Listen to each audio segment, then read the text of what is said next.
এই বিষয়টি নিয়ে আরো বিস্তারিত আলাপ আলোচনা করতে চাই। আমাদের সিনিয়র রিপোর্টার ইজাজ শৌমিক বার্তাকক্ষ থেকে আমাদের সাথে যুক্ত হয়েছেন। ইজাজ, আপনাকে স্বাগত জানাচ্ছি। ঢাকা সিলেট যে মহাসড়ক, এটিকে আমি বলতে চাই ভোগান্তির আরেক নাম। বেশ বহু বছর ধরে কাজ চলছে, কিন্তু এখনো পুরোচ্ছে না। তো সবশেষ আমাদের যে প্রতিবেদনটি প্রকাশিত হয়েছে, তারপর প্রধানমন্ত্রীর কার্যালয়ের নজরে এসেছে যে বৈঠকটি হলো, সেটির ফলাফল কি এবং অগ্রগতি কি হবে, কি হতে পারে মনে করছেন? যেহেতু ৯ সদস্যের কমিটি ঠিক বলা যাবে না, ৯ জন সদস্য রয়েছেন যারা প্রধানমন্ত্রীর একজন বিশেষ সহকারী রয়েছেন প্রতিমন্ত্রী পদমর্যাদায়, এবং সিনিয়র সচিব ভূমি মন্ত্রণালয়, সচিব সড়ক মন্ত্রণালয়ের, এছাড়া বিভাগীয় কমিশনার, প্রধান প্রকৌশলী সড়ক এবং জনপথ অধিদপ্তরের, এবং প্রকল্প পরিচালক উপসচিব, এবং সর্বশেষ জেলা প্রশাসক নরসিংদীর।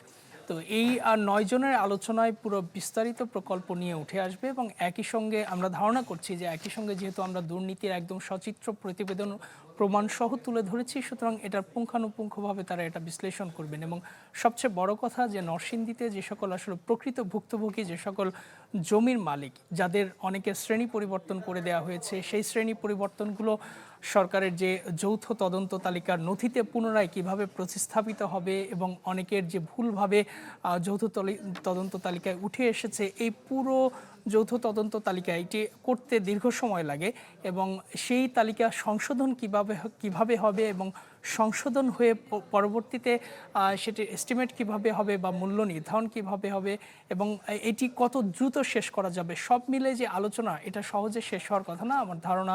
নগদ নিয়ে এলো হার না মানা হার অফার। সর্বনিম্ন 10,000 টাকা রেমিটেন্স নগদে পাঠালে থাকছে স্বর্ণের হার জেতার সুযোগ। এবং আমি যে সোর্সের মাধ্যমে খবর পেয়েছি যে কিছুক্ষণ আগেও তার সেই আলোচনাটি চলছে, এবং আমরা ধারণা করছি যে এটা 3 থেকে 3.5 ঘন্টার মধ্যে আলোচনার পর মোটামুটি একটা সিদ্ধান্তে হয়তো প্রধানমন্ত্রীর কার্যালয়ের যিনি মুখ্য সচিব, তিনি ABM আব্দুস সাত্তার, তিনি একটা সমাধানের দিকে নিয়ে আসবেন এই সকল স্টেক হোল্ডারদের সাথে নিয়ে। এবং এখানে বেশ কয়েকটা মন্ত্রণালয় রয়েছে, এবং তার থেকেও বড় কথা, এখানে শুধুমাত্র আমরা কেস স্টাডি হিসেবে একটি জেলা শুধুমাত্র নরসিংদীকে উল্লেখ করেছি, কিন্তু এখানে কিন্তু নরসিংদী শুধু নয়, এখানে নারায়ণগঞ্জ রয়েছে, কিশোরগঞ্জ, অনেকগুলো জেলা, 7টি জেলা রয়েছে, এবং এই 7টি জেলাতেই কিন্তু একই ধরনের সমস্যাগুলো রয়েছে। আমরা কেস স্টাডি হিসেবে নরসিংদী ধরেছি, কিন্তু সবগুলো জেলাতেই রয়েছে।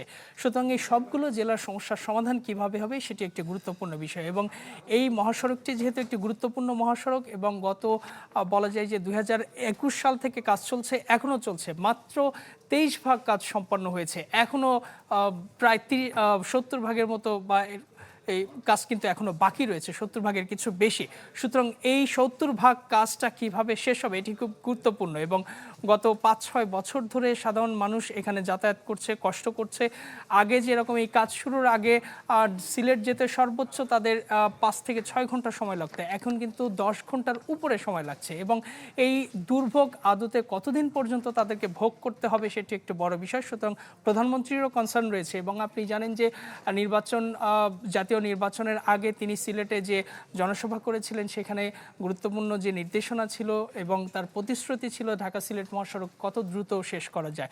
সুতরাং সরকারের কনসার্ন রয়েছে, কিন্তু সমস্যা হচ্ছে আমলারা যেভাবে জটিলতা তৈরি করেছেন, এই জটিলতাটা আসলে কত দ্রুত নিরসন করা যায়, সেদিকে এখন দৃষ্টি থাকবে। ইজাজ, আপনাকে অনেক ধন্যবাদ আমাদের সাথে যুক্ত হওয়ার জন্য। দর্শক, আমাদের সিনিয়র রিপোর্টার ইজাজ শৌমিকের সাথে কথা বলছিলাম ঢাকা সিলেট মহাসড়কের ভোগান্তি নিয়ে।